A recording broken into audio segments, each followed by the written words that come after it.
Hello friends, book चिंतन पर आप सभी का स्वागत है।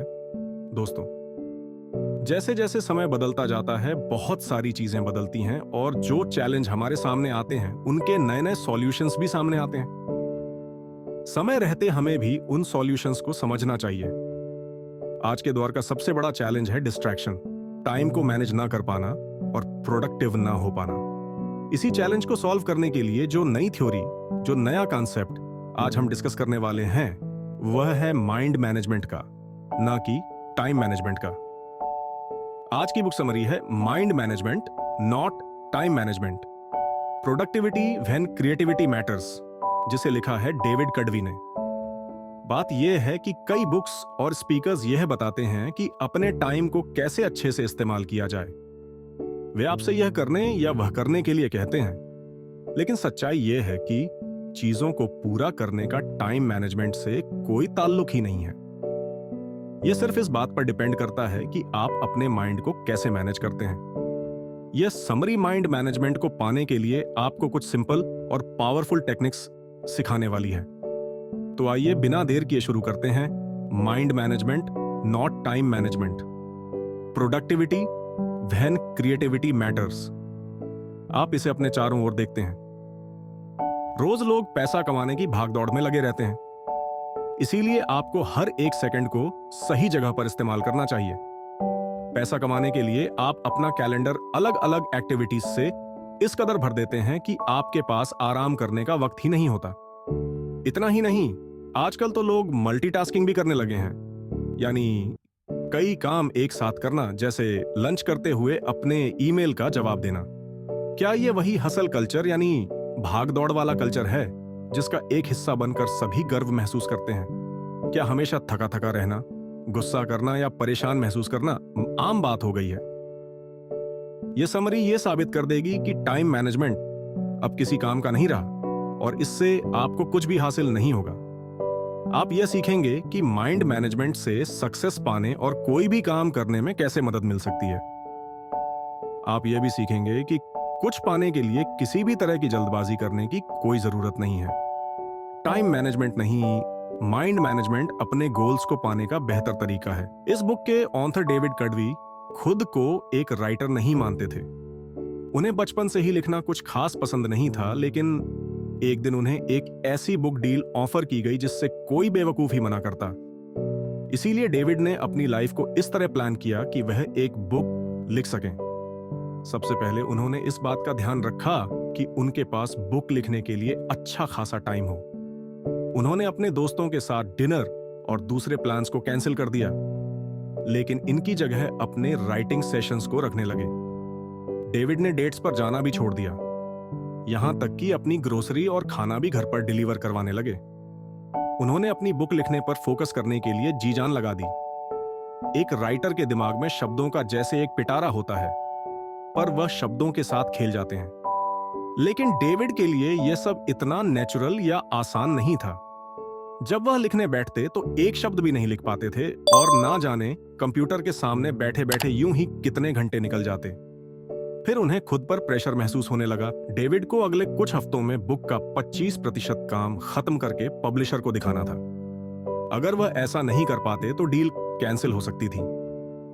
डेविड अपनी फैमिली और दोस्तों को निराश नहीं करना चाहते थे। बड़बड़ाहट में उन्होंने कोस्टारिका में एक रिट्रीट ज्वाइन करने का मन बनाया। वह यह बात अच्छे से जानते थे कि वहां जाकर भी वह कुछ नहीं लिख पाएंगे। क्या इसका मतलब यह है कि रिट्रीट ज्वाइन करने से उन्हें पछतावा हुआ था?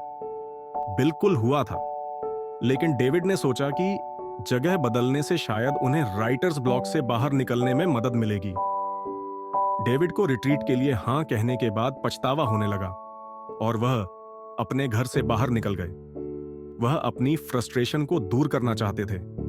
तभी उनकी मुलाकात डिएगो से हुई। वह रोड के दूसरी तरफ थे जब उन्होंने डेविड को इस तरह बुलाया जैसे मानो वे दोनों दोस्त थे। डिएगो ने हाथ से इशारा करते हुए डेविड को बुलाया और उनसे स्पेनिश में बात करने लगे। डेविड एक बेवकूफ की तरह नहीं दिखना चाहते थे, इसलिए उन्होंने डिएगो की बात का जवाब दिया। उनसे बात करने पर डेविड को पता चला कि डिएगो ऐसे ही कुछ बात करना चाहता था। उन्हें बीच पर घूमना और बारिश का मौसम बेहद पसंद था। उनकी बातें ज्यादा लंबी तो नहीं चलीं, लेकिन डेविड को इसके बाद काफी अच्छा महसूस हुआ। जब डेविड घर लौटे तो दोबारा कंप्यूटर के सामने बैठ गए और अगले 1 घंटे में पहला चैप्टर लिखने में कामयाब रहे। इससे डेविड को समझ में आया कि ऐसा क्या हुआ था जिससे वह लिख पाने में कामयाब रहे थे। इसकी वजह लिखने के लिए समय निकालना नहीं था। टाइम मैनेजमेंट अब इफेक्टिव यानी कारगर नहीं रहा है। आपको टाइम की नहीं, बल्कि लिखने के लिए सही मेंटल स्टेट में होने की जरूरत है। इसे ही डेविड माइंड मैनेजमेंट कहते हैं। माइंड मैनेजमेंट का मतलब है अपनी क्रिएटिव एनर्जी को प्रायोरिटी देना, लेकिन यह आपका वक्त भी जाया कर सकता है। आपने कभी अपनी लंबी टू डू लिस्ट को देखकर जीरो मोटिवेशन महसूस किया है? ऐसा हम सभी के साथ होता है। फिर भी माइंड मैनेजमेंट से आप इस मुश्किल से निकल सकते हैं। माइंड मैनेजमेंट का मतलब है किसी काम या प्रॉब्लम को अलग नजरिए से देखना। टाइम मैनेजमेंट में आप खुद से यह पूछते हैं कि अभी मैं क्या कर सकता हूं? ज्यादातर समय इस सवाल की वजह से आप टाल मटोल करने लगते हैं। दूसरी तरफ माइंड मैनेजमेंट में आप खुद से पूछते हैं कि अभी मैं कौन सा काम करने के मूड में हूं। अपने काम को पूरा करने का सबसे अच्छा तरीका यह है कि आपका मेंटल स्टेट और वह काम दोनों एक दूसरे के साथ मैच करें। इससे एनर्जी और वक्त जैसे रिसोर्सेस वेस्ट नहीं होते। जब आपके विचार बिखरे हुए होते हैं तब आपका ध्यान कई चीजों पर होता है। जब आप इन अलग अलग विचारों को जोड़ देते हैं तो इसे कन्वर्जेंट थिंकिंग कहते हैं। राइटिंग का ही उदाहरण लीजिए। आप कुछ कहना चाहते हैं, लेकिन उसे कहने के कई तरीके होते हैं। पहला, आप कहना क्या चाहते हैं?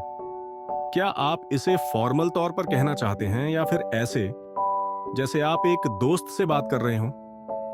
क्या आप इसे कोई नाम नहीं देना चाहते या फिर आप सभी को यह बता देना चाहते हैं कि इसे आपने लिखा है? इसे डाइवर्जेंट थिंकिंग कहते हैं। कन्वर्जेंट थिंकिंग उसे कहते हैं जब आप अपने ऑप्शंस में से किसी एक को चुनते हैं। जैसे मान लीजिए कि आप अपने पहले प्यार के बारे में लिखना चाहते हैं। आप अपने रीडर्स के लिए अपनी राइटिंग के टोन को एक दोस्त की तरह रखना चाहते हैं और इसे गुमनाम रखना चाहते हैं, क्योंकि आप अपनी पहचान सबके सामने नहीं लाना चाहते। इसी तरह अच्छे क्रिएटिव आइडियाज बनाने के लिए आपको डाइवर्जेंट और कन्वर्जेंट थिंकिंग दोनों की जरूरत होती है। अपने फाइनल प्रोडक्ट को बेहतरीन बनाने के लिए आपको सबसे अच्छे आइडियाज की जरूरत होती है, लेकिन आप इन आइडियाज को कैसे ढूंढेंगे? इसके लिए आपको अपने क्रिएटिव स्पॉट को पहचानना होगा। आपका क्रिएटिव स्पॉट वह जगह है और समय होता है जहां और जब आप अपना सबसे बेहतरीन क्रिएटिव काम कर पाते हैं। क्रिएटिव काम कोई ऐसी चीज नहीं है जिसे आप किसी गाइडबुक की मदद से कर सकते हैं। इसमें कोई लॉजिक या मैथमेटिकल फार्मूला काम नहीं आता। यह एक अनोखी सोचने की प्रक्रिया है जिसे हम अक्सर इंसाइट कहते हैं। न्यूरोसाइंटिस्ट के मुताबिक इंसाइट अचानक हुए एहसास या नजरिए में बदलाव को कहते हैं। इसे एक यूरेका मूवमेंट भी कहा जाता है। वह क्षण जब आपको अचानक कोई शानदार आइडिया आता है। यह तब होता है जब कोई गाना लिखते समय मिसिंग शब्द आपको अचानक मिल जाए, या आप अपनी कहानी के लिए एक परफेक्ट प्लॉट ढूंढ निकालें। अपने क्रिएटिव स्पॉट को ढूंढने के लिए यह समझना जरूरी है कि यह माइंड मैनेजमेंट का विषय है, न कि टाइम मैनेजमेंट का। आपकी एनर्जी पूरे दिन एक समान नहीं रहती। जैसे नौकरी करने में बहुत ऊर्जा खर्च होती है, वैसे ही दोस्तों के साथ सोशलाइज करना, पेंटिंग करना या कोई नॉवेल लिखना भी बहुत एनर्जी लेता है। इसीलिए अपने दिन का वह सही वक्त निकालें जब आपके अंदर सबसे ज्यादा ऊर्जा होती है। आपको अपनी बॉडी क्लॉक और स्लीप साइकिल के साथ तालमेल बैठाना होगा। जब आप जागे रहते हैं तो आप अलर्ट होते हैं, लेकिन अगर आपकी नींद पूरी नहीं होती तो आपका ध्यान कमजोर हो जाता है। यही कारण है कि दोपहर 2:30 के आसपास आप सुस्त महसूस करते हैं। बहुत से लोग सुबह सुबह सबसे ज्यादा फोकस्ड होते हैं। मशहूर वायलिन प्लेयर्स, लेखक वर्जीनिया वुल्फ और साइकोलॉजिस्ट B.F. स्किनर भी दिन की शुरुआत में अपना सबसे महत्वपूर्ण काम करते थे।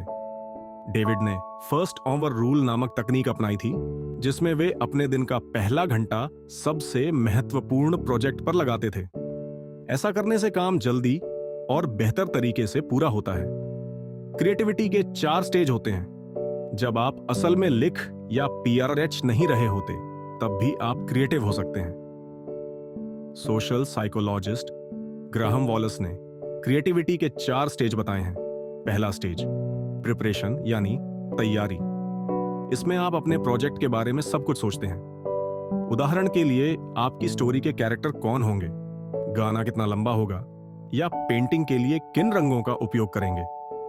दूसरा स्टेज इनक्यूबेशन, विचारों को परिपक्व होने देना। इस दौरान आप अपने प्रोजेक्ट पर एक्टिव रूप से काम नहीं करते, बल्कि इसे छोड़कर अन्य कामों में व्यस्त हो जाते हैं। इससे आपका दिमाग रिलैक्स होकर बेहतर समाधान खोज पाता है। तीसरा स्टेज इल्यूमिनेशन, यूरेका मूवमेंट। यह वह क्षण है जब आपको अचानक सही आइडिया मिल जाता है। उदाहरण के लिए, पॉल मैककार्टनी ने अपना प्रसिद्ध गाना यस्टरडे एक सपने में सुना था और तुरंत उठकर उसे अपने पियानो पर बजाने लगे थे। चौथा आखिरी स्टेज वेरिफिकेशन, सत्यापन। इस स्टेज में आप अपने आइडिया की जांच करते हैं, उसे एडिट करते हैं और उसे अंतिम रूप देते हैं। पॉल मैककार्टनी ने यस्टरडे की धुन को 1.5 साल तक चेक किया ताकि यह पक्का हो सके कि यह ओरिजिनल थी और क्रिएटिव वर्क के साथ मेंटल स्टेट्स। डेविड के अनुसार क्रिएटिविटी के लिए 7 मानसिक अवस्थाएं होती हैं। प्रायोरिटाइजिंग, यह तय करना कि क्या सबसे महत्वपूर्ण है। दो एक्सप्लोरिंग, नई चीजों को जानने और रिसर्च करने की इच्छा। 3 रिसर्चिंग, किसी विषय पर गहराई से जानकारी इकट्ठा करना। 4 डॉट जनरेटिंग, अपने विचारों को एक रचनात्मक रूप में ढालना। 5 पॉलिशिंग, अपने काम को एडिट करना और उसे बेहतर बनाना। डॉट एडमिनिस्ट्रेटिव वर्क, अन्य जरूरी जिम्मेदारियों को निभाना। रिचार्जिंग, ब्रेक लेना और खुद को फिर से एनर्जी देना। डेविड का क्रिएटिव साइकिल समय पर नहीं बल्कि प्रक्रिया पर आधारित था। प्रिपरेशन, इंक्यूबेशन, इल्यूमिनेशन और वेरिफिकेशन।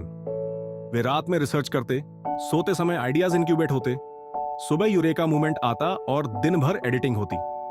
क्रिएटिविटी छोटे लेकिन लगातार कदमों से बढ़ती है। अगर समय कम है तो सिर्फ 10 मिनट भी बड़ा फर्क ला सकते हैं। सही रणनीति और मेंटल एनर्जी को समझकर अपने विचारों को पहचानें और अपने रचनात्मक सफर को आगे बढ़ाने के लिए इन स्टेप्स को अपनाएं और अपनी क्रिएटिविटी को नई ऊंचाइयों तक ले जाएं। इस किताब की शानदार समरी सुनने के लिए आपका दिल से धन्यवाद। अगर आपको यह जानकारी उपयोगी लगी हो तो वीडियो को लाइक करें, चैनल को सब्सक्राइब करें और कमेंट में हमें बताएं कि इस किताब से आपने कौन सा सबसे बड़ा सबक सीखा। आपकी राय हमारे लिए बेहद महत्वपूर्ण है। हम अगली वीडियो में फिर मिलेंगे, जहां नई किताबों और नई सीखों के साथ हाजिर होंगे।